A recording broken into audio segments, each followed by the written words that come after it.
Ég heiti Ragnhildur Þóra Hafsteinsdóttir og ég var 36 ára þegar ég greindist með bráðahvítblæði.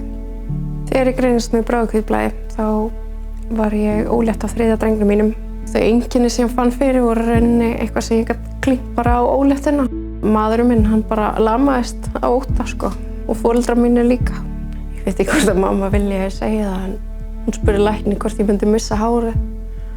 Læknir sagði já, missa hárið og mamma tók andköf eins og það væri verstu fréttirnar sem mínu versta hugsun var að deyja frá drengjunum mínum og það í rauninni kom það aldrei til greina í mínum hug.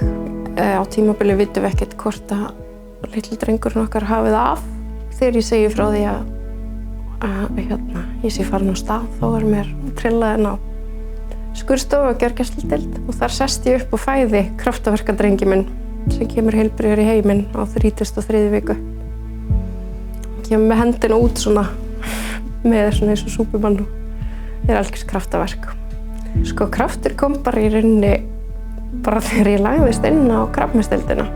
Þá fékk ég poka frá krafti. Ég man ég hugsaði frá vá, það er eitthvað samfélag þarna úti og það er eitthvað sem kannski grípur mig. Mér þótti svo vænt þetta og mér fannst ég svo séð. Skugginn birtist kannski fyrst sem hræðslan við að deyja frá strákunum mínum. En alltaf þessi vissa einhvers staðar innst inni að ég myndi sigra þetta, þessa lotu, þessa meðferð sem ég fór í. En eftir að ég náði bata og fékk að heyra það að ég var krabbameinslaus, þá er stöðugur ótti að endurgreinast. Það er skuggi sem liggur þungt á mér. Staðan er góð, þrátt fyrir allt. Og ég er krabbameinslaus og stefna á að vera það ókomna tíð.